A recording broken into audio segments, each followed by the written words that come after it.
Sampurasun. Bismillahirrahmanirrahim. Assalamualaikum warahmatullahi wabarakatuh. Perkenalkan, nama saya Lela Nur Mangasari. Di sini saya akan mempresentasikan hasil tugas dari mata kuliah analisis laporan keuangan.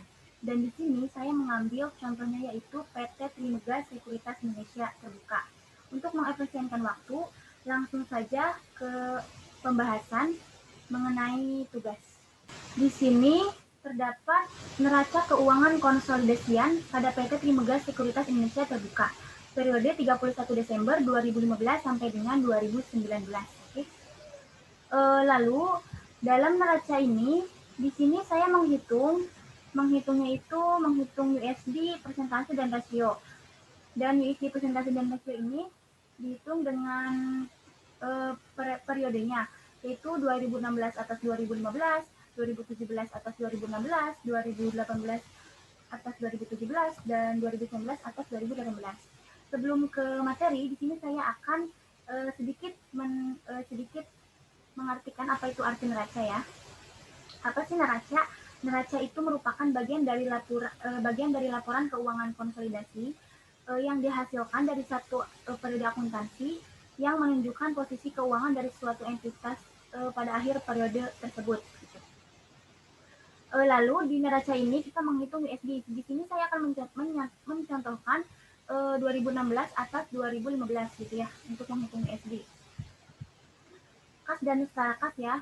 Di sini itu kita menghitung USD kas dan setara kas itu 2016. Yang 2016, kas dan setara kas 2016 dikurangi dengan kas dan setara kas yang 2015.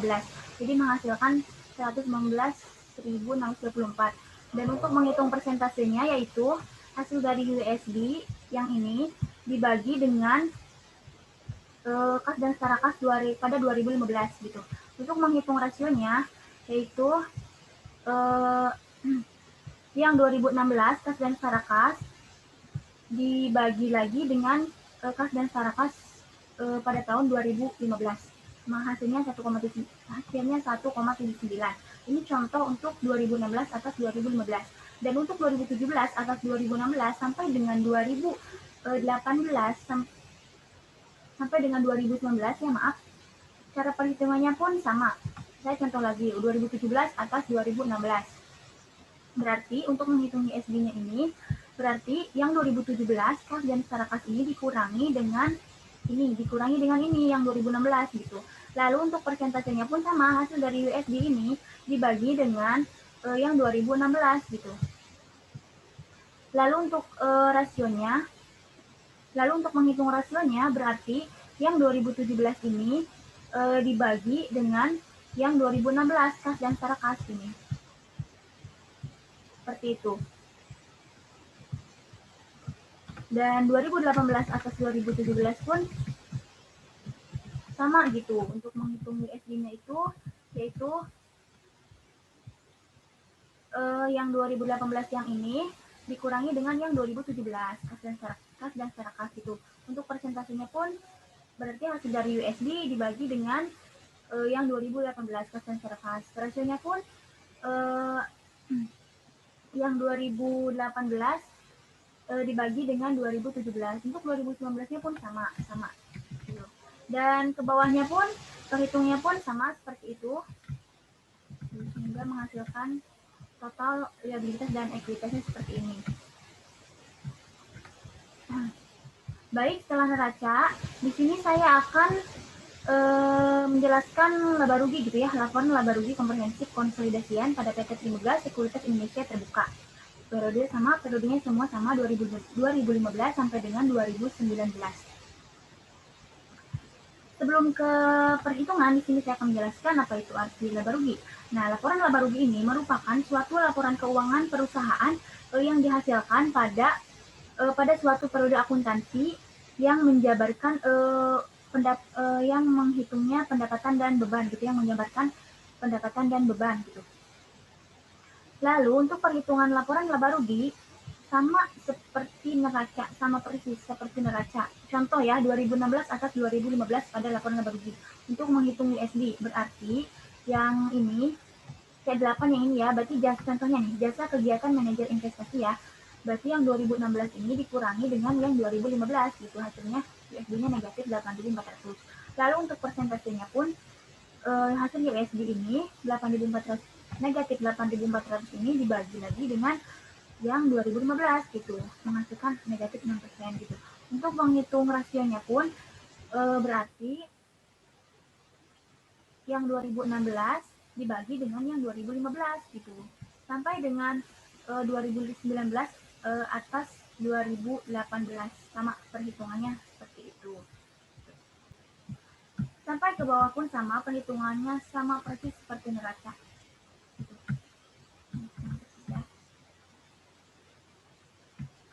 Oke. Selanjutnya, di sini terdapat analisis rasio. Analisis rasio industri pada PT Trimegah Sekuritas Indonesia Terbuka. Apa sih analisis rasio gitu ya? Analisis rasio ini merupakan atau finansial rasio gitu ya. Analisis rasio ini merupakan suatu analisis yang digunakan oleh perusahaan untuk menilai kinerja keuangan yang terdapat pada laporan keuangan, pada laporan neraca ataupun laba rugi gitu pada periode tertentu.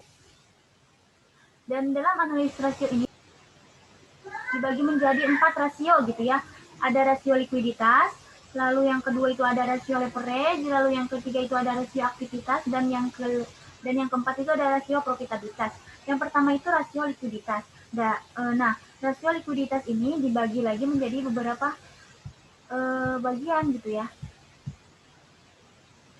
Apa sih rasio likuiditas nih? Rasio likuiditas ini merupakan suatu rasio untuk mengukur seberapa likuiditnya perusahaan gitu ya. Itu arti dari rasio likuiditas.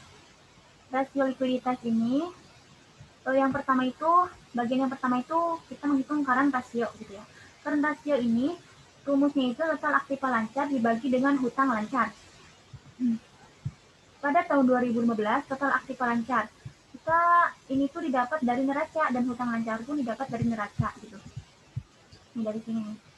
Total aktiva lancar ya. Ini dari sini. Tuh. 1.103.914 gitu. Dan hutang lancarnya pun dari neraca gitu. Dibagi dengan liabilitas lancar. Jangka pendek. Nah, ini. Oke. Dan menghasilkan pada tahun 2015 1,88 dan 2016 sampai dengan 2019 sama perhitungannya, diambil dari neraca dan diambil dari neraca semua kalau untuk current ratio gitu. 2015 1,88, 2016 1,79, 2017 1,44, 2018 1,80 dan 2019 1,61. Lalu yang kedua itu ada exit test ratio. Exit test ratio ini rumusnya aktiva lancar dikurangi persediaan dibagi dengan hutang lancar. Aktiva lancarnya sama yang tadi ya, karena di laporan Trimegah ini tidak ada persediaan, jadi kita nolkan saja gitu ya. Dan hutang lancarnya pun sama dari sini hasilnya, dan ini hasilnya sama seperti current ratio. Lalu cash ratio ini rumusnya kas ditambah surat berharga dibagi dengan hutang lancar gitu. Diambilnya pun sama, kas dari neraca dan hutang lancar dari neraca. Surat berharga pun dari neraca gitu ya.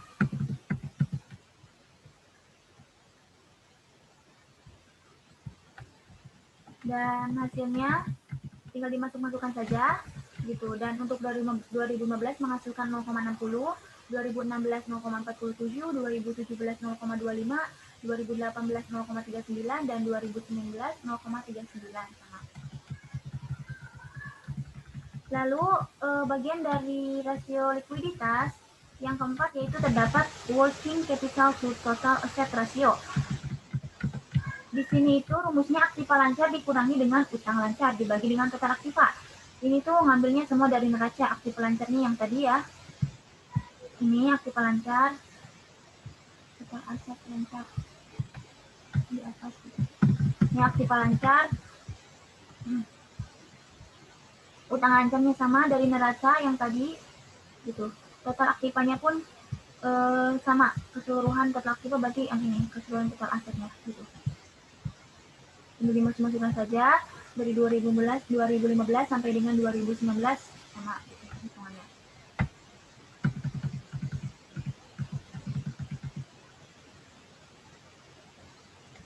Lalu untuk rasio leverage ini dibagi menjadi beberapa bagian. Yang pertama itu ada total debt to total asset ratio. Rumusnya itu total hutang dibagi dengan total aktiva. Total hutangnya itu kita diambil juga dari neraca, sama total aktiva pun dari neraca, tinggal dimasukkan dan ini hasilnya 0,54 untuk 2015. Total hutang, total aktiva, berarti ini aktivanya dan ini total hutangnya keseluruhan berarti ya.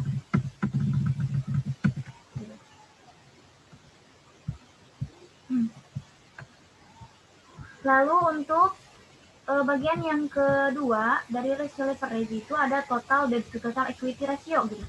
Total debt to total equity ratio ini rumusnya ini total hutang dibagi dengan ekuitas. Total hutangnya itu dari neraca dan ekuitasnya itu dari neraca semua gitu ya. Dari neraca semua.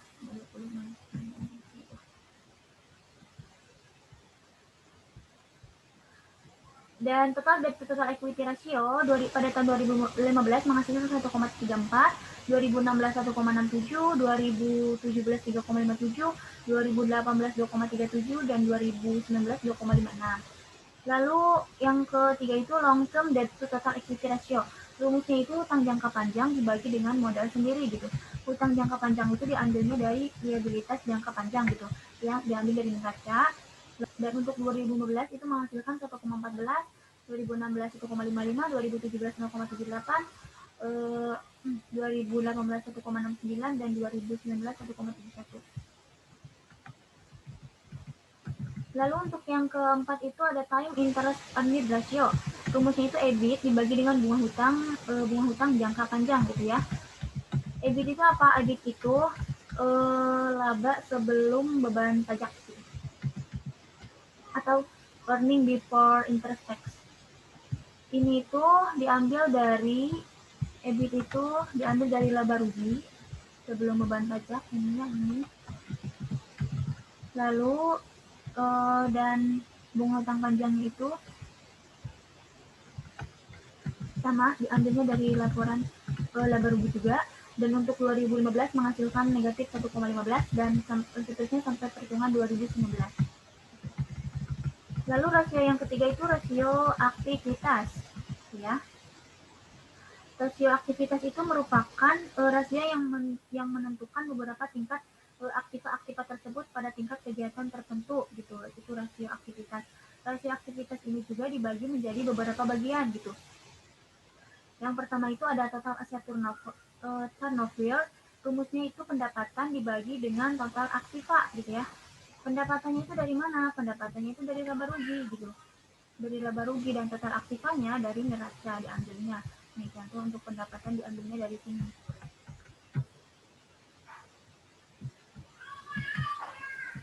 Nih diambilnya dari total pendapatan usaha. Untuk 2015 menghasilkan total aset turnover itu 0,25, 2016 0,25 juga, 2017 0,13, 2018 0,17, dan 2019 0,15. Lalu yang kedua itu receivable turnover. Rumusnya itu pendapatan dibagi dengan piutang. Pendapatan yang tadi ya, piutang berarti diambilnya dari piutang itu diambilnya dari neraca gitu ya.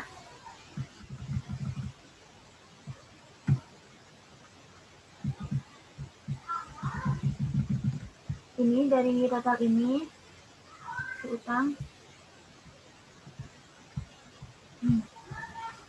Dan setelah pendapatan dibagi dengan piutang menghasilkan untuk 2015 0,43 gitu. Dan seterusnya sampai dengan 2019. Lalu yang ketiga, bagian dari rasio aktivitas itu ada average collection inventory. Rumusnya itu piutang dikali 360 dibagi pendapatan. Nah, jadi hasil piutang tadi yang ini dikali dengan 360 hasilnya Rp271.076.40 gitu. Terus dibagi dengan pendapatan dan menghasilkan 838,95 untuk tahun 2015 gitu. Sampai 2019 pun sama gitu. Terus lanjut untuk inventory turnover, rumusnya itu kan harga pokok persediaan dibagi dengan persediaan, karena dalam PT Trimegah Sekuritas Indonesia Terbuka ini tidak ada persediaannya, jadi saya nolkan saja gitu, dan hasilnya pun nol semua. Dan untuk average days inventory, rumusnya itu persediaan dikali 360 dibagi dengan harga pokok persediaan, dan di PT Trimegah ini tidak ada, jadi hasilnya nol sama.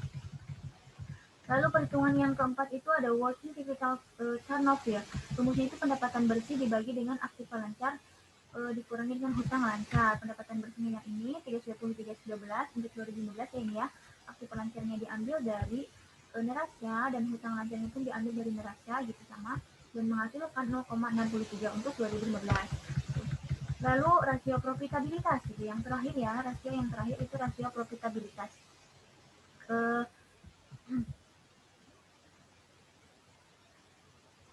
Rasio profitabilitas ini dibagi lagi menjadi beberapa bagian.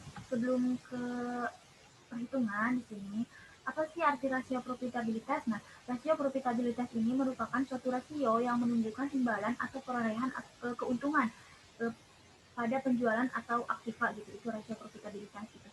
Dibagi lagi menjadi beberapa bagian gitu. Yang pertama itu ada gross profit margin atau GPM ya. Rumusnya itu laba kotor dibagi dengan pendapatan. Untuk 2015 menghasilkan 1,00, 2016 1,00, sama ya sampai 2019 1,00. Lalu yang kedua profit margin atau PM gitu. EBIT itu kan laba sebelum pajak ya, dikali 100% dibagi pendapatan. Hasilnya untuk 2015 15,59%. Lalu untuk net profit margin gitu atau NPM rumusnya itu EAT ya, atau ini tuh EAT itu setelah pajak, earning after tax, laba setelah pajak dikali 100% dibagi pendapatan. Earning after tax-nya itu yang ini, laba setelah pajak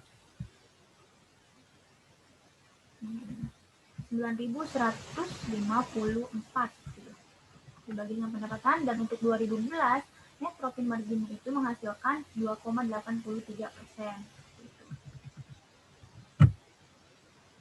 Lalu operating income ratio ini rumusnya itu pendapatan dikurangi HPP dikurangi biaya dibagi pendapatan gitu ya. Karena di sini tidak ada HPP maka 0.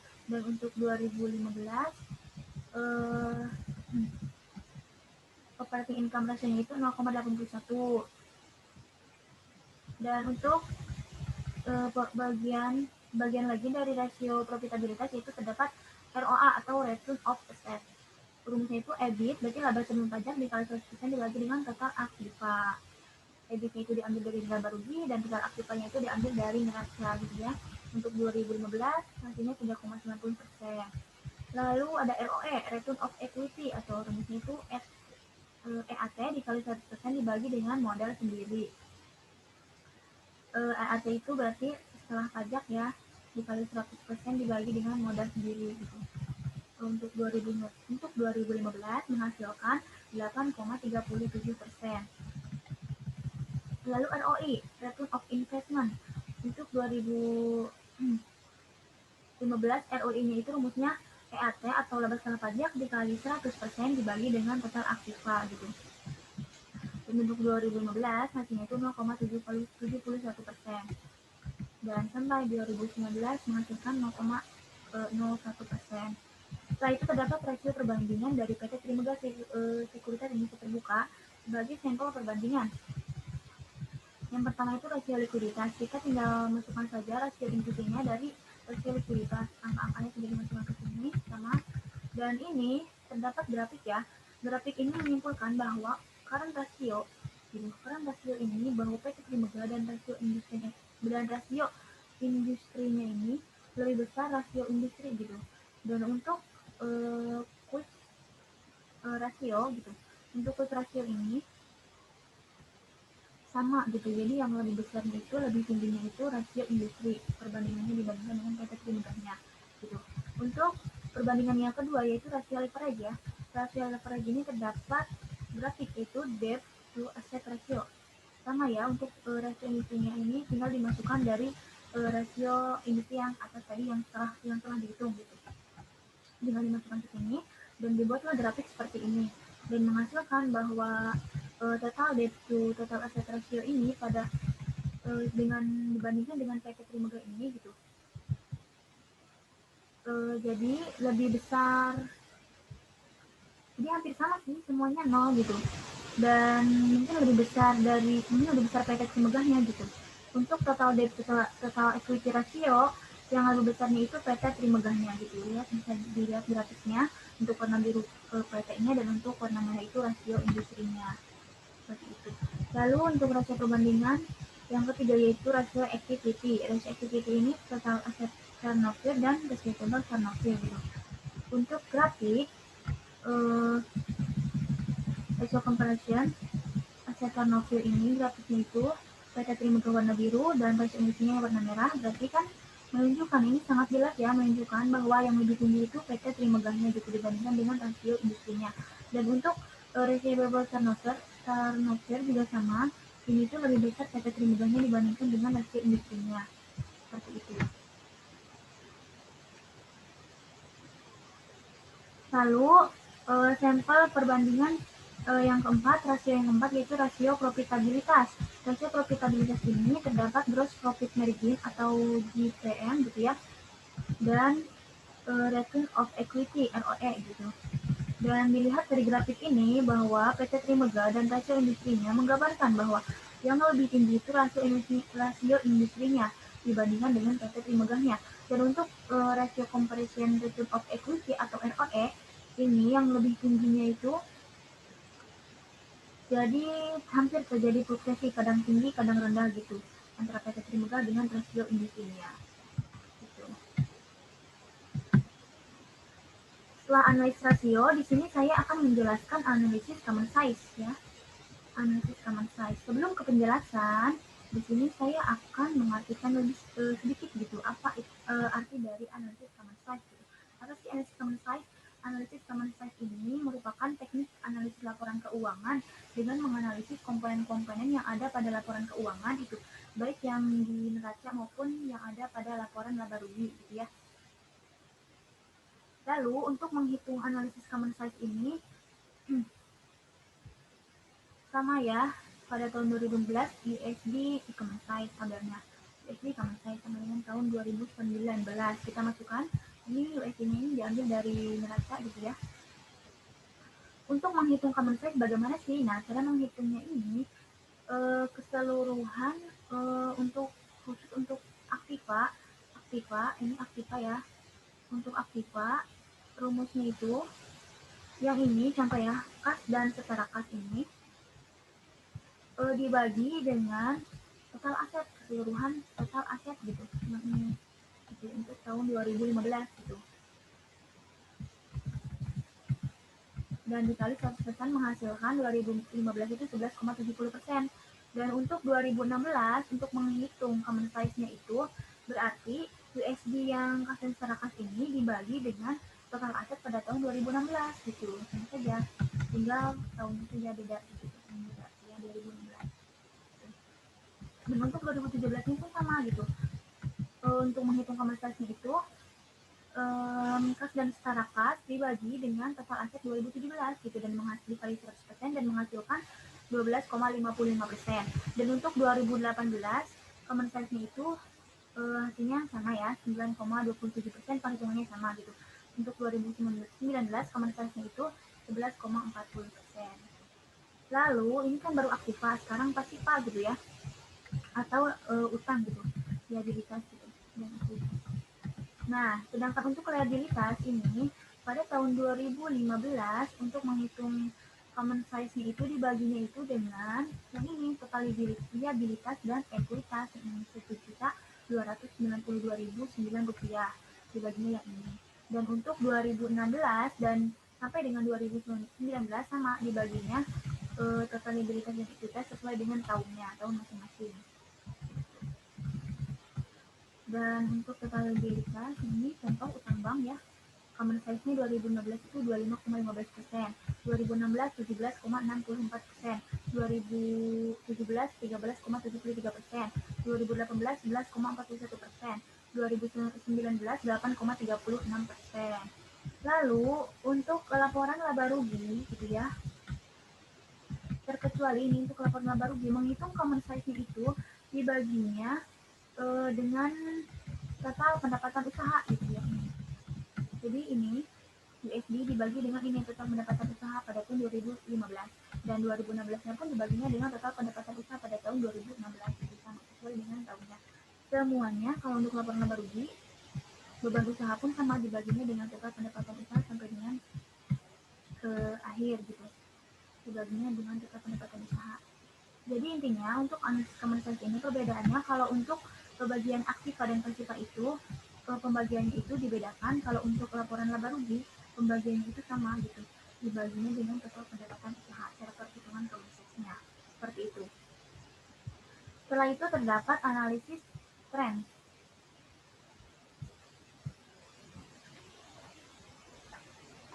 PT Trimegah Sekuritas Indonesia Terbuka analisis tren ini diambil dari Indonesia juga ya.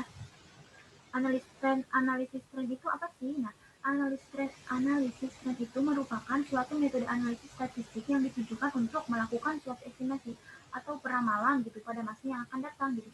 Dan teknik analisis ini juga digunakan untuk mengetahui tren tendensi dari kondisi keuangan perusahaan gitu, seperti kita itu yang mengetahui keuangan perusahaan itu mengalami penurunan ataukah kenaikan ataukah tetap gitu. Itu analisis tren. Dan dari sini, di sini perhitungannya periodenya 2015 sampai dengan 2019 dan perhitungannya itu jadi 2015 ini dijadikan sebagai tahun dasar gitu. Jadi pembagiannya contohnya nih untuk kerja serkas 151.150 dibagi dengan ini tahun dasarnya karena kan 2015 jadi hasilnya 100%. Dan untuk 2016 berarti 774 dibagi dengan tahun dasarnya berapa 2015 berarti ini dibagi ini. Untuk 2017 yang ini dibagi ini, 2018 yang ini dibagi ini, 2019 yang ini dibagi ini, yang dibagi ini. Bagian ini gitu. Semuanya tahun dasarnya 2015 gitu. Sama semua perhitungannya ini ke bawah dibagi dengan 2015 dan ini terdapat analisis tren neracanya gitu ya, sub akunnya tinggal dimasukkan total aset lancarnya, total aset tidak lancarnya, total asetnya, total liabilitas jangka pendek, jangka panjang, total liabilitasnya, total ekuitasnya, dan total liabilitas dan ekuitas sehingga menghasilkan grafik seperti ini. Grafiknya seperti itu ya. Lalu dan laporan laba rugi pun sama gitu, tahun dasarnya yaitu 2015 sama semuanya, sama laporan laba rugi dan neraca pun sama perhitungannya.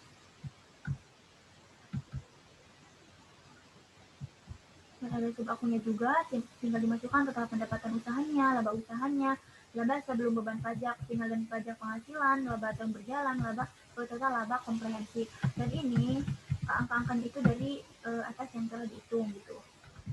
Jadi ini untuk grafiknya, untuk mengetahui perbandingannya atau untuk mengetahui kenaikan mengalami perusahaan itu mengalami kenaikan kah atau mengalami penurunan kah dari tahun ke tahun gitu. Terlihat bahwa tahun 2015 tetap, 2016 fluktuasi, 2017 fluktuasi naik turun, 2018 naik turun, dan 2019 pun naik turun untuk laba rugi. Dan neraca pun sama naik turun. Jadi untuk analisis tren ini dibaginya dengan tahun dasar dan hingga menghasilkan pada perhitungan 2015 itu pasti hasilnya 100% semua gitu kan dibaginya dengan tahun dasarnya.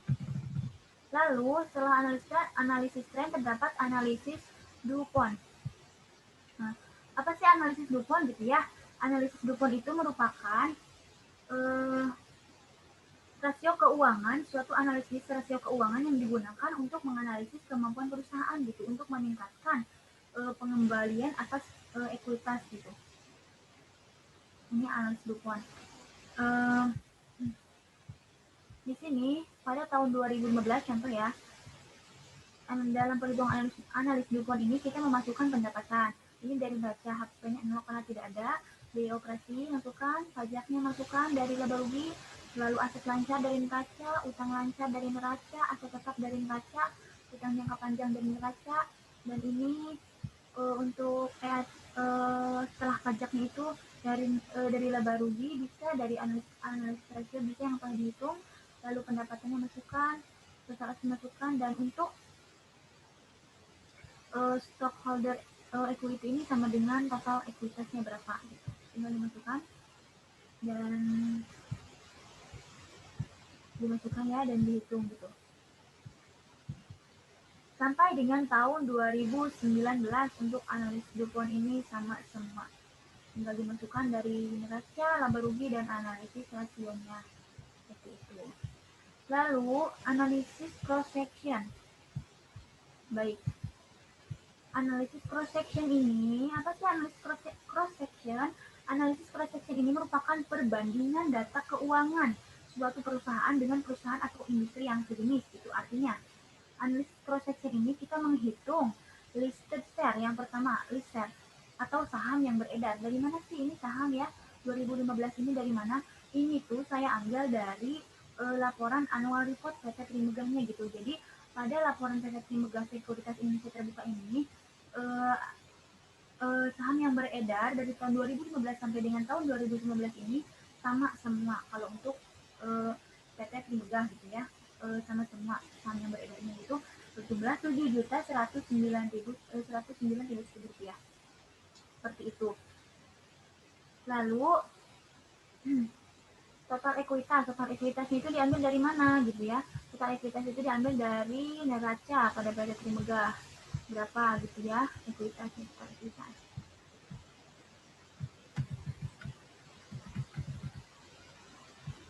Total ekuitas ya.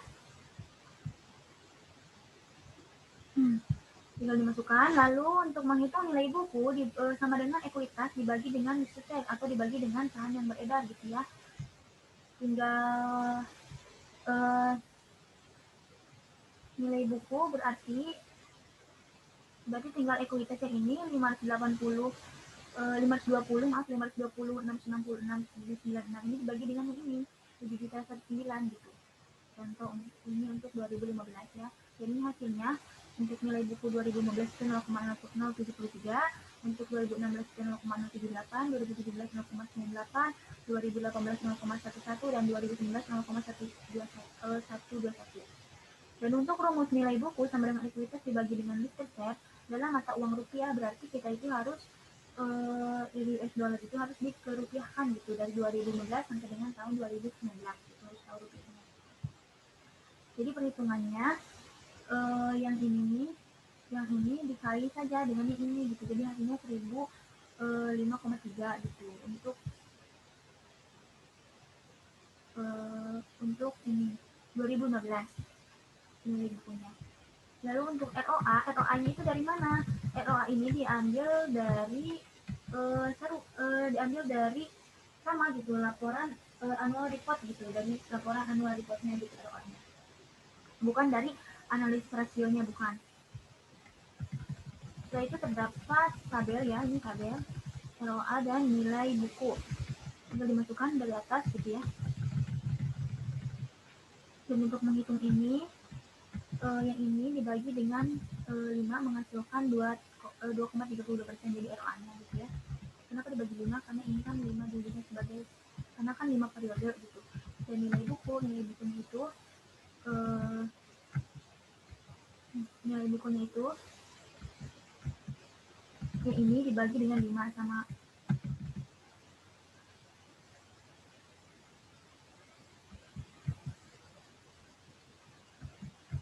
Untuk perhitungan yang ini rata-rata tertimbang 2015 sampai 2019 perhitungannya itu yaitu yang 2015 contoh 2015 nih, berarti perhitungannya 2,60 ini dibagi dengan ini 11,60%, lalu dikali lagi dengan 2,60 gitu. Lalu menghasilkan 0,04 sampai dengan 2019 sama, dan di jumlah maaf bukan di jumlah, kita mencari median. Dan untuk median ROA itu 2,20% dan nilai buku itu mediannya itu 1334,3. Itu modus tidak ada karena tidak ada nilai yang sering muncul. Lalu setelah itu terdapat analisis time series. Apa sih analisis time series gitu ya? Deret waktu itu. Analisis time series itu sama dengan deret waktu gitu. Jadi analisis time series ini merupakan serangkaian variabel-variabel yang disusun berdasarkan waktu gitu. Berdasarkan waktu misalkan minggu, bulan, tahun seperti itu. Ini ROA perusahaan PT Trimega dan ROA industri, dan ini ROA industri ini diambilnya dari analisis industri. Kalau ini PT Trimega ini diambilnya dari laporan annual report gitu. Dan pada grafik ini menghasilkan bahwa ROA perusahaan PT Trimega dan ROA perusahaan dan ROA perusahaan ROA industri ini bahwa yang lebih tinggi itu yaitu ROA industrinya gitu dibandingkan PT Trimega, dan semuanya sering terjadi naik turun atau fluktuasi dari tahun ke tahunnya gitu. Dan untuk ini analisis tren ini kita menghitung metode kuadrat terkecil pada PT Trimega Sekuritas Indonesia Terbuka. Kita membuat tabel dari tahun 2015 sampai dengan 2019.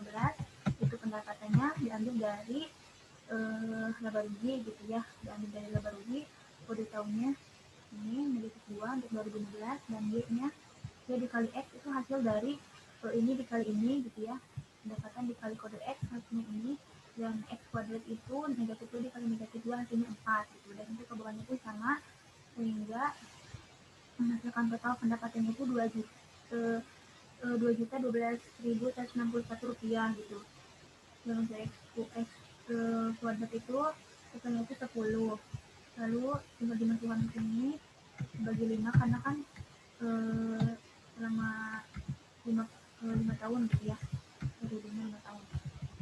Lalu dibagi dan dijadikan persamaan bahwa persamaannya itu Y sama dengan 402.432 ditambah 29.349 X gitu. Lalu dimasukkan ke sini datanya, dan untuk perhitungan ini bisa menghasilkan 343.734 ini dari hasil yang ini X dikali X pada tahun 2015 itu berapa?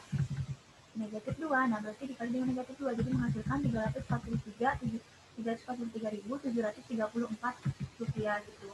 Dan keduanya pun sama perhitungannya seperti itu. Dan untuk pendapatannya pun tinggal dimasukkan saja, ini tidak dihitung, tinggal dimasukkan saja dari neraca ataupun dari yang sudah yang dihitung yang dimasukkan di atas. Jadi, seperti itu.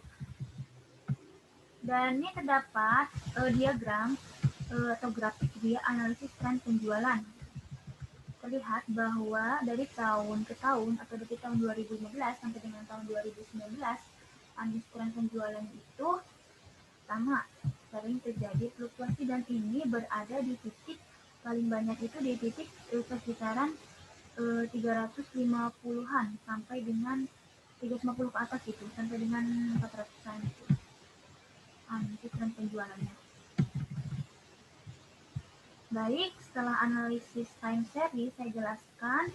Di sini terdapat analisis yang terakhir ya, analisis CSR gitu. Analisis CSR ini pada PT Trimega Sekuritas Indonesia Terbuka ini itu terdapat pengungkapan CSR gitu ya.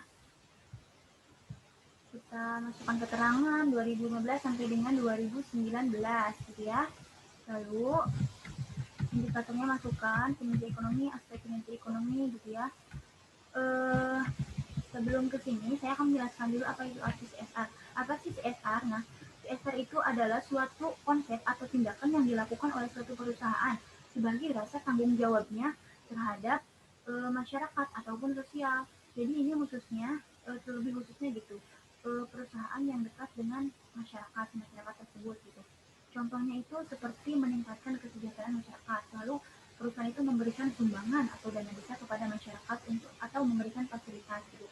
Lalu memberikan beasiswa kepada anak yang kurang mampu agar dia bisa sekolah gitu. Ini merupakan CSR, tanggung jawabnya dari perusahaan. sini terdapat beberapa aspek ya. Ini banyak, indikatornya juga banyak. Indikator dilihat dari kinerja ekonominya, apakah perusahaan tersebut melakukan tanggung jawabnya bagaimana gitu. Dan ini penilaiannya 0,0 karena yang saya lihat bahwa pada PT Terima Kasih Universitas Indonesia Terbuka ini dalam tanggung jawabnya mengenai kinerja ekonominya itu kurang, jadi hasilnya 0. Dan sampai akhir menghasilkan hasil akhirnya itu ada indikator hak asasi manusia, lalu ada indikator tanggung jawab terhadap produk gitu ya. Tanggung jawab terhadap produk masih mempunyai nilai gitu. Dan hingga menghasilkan akhir total pengungkapannya itu yaitu 45 untuk 2015 dan 2016 46, 2017 47, 2018 48 dan 2019 47. Jadi total pengungkapannya itu tidak beda jauh ya nilainya.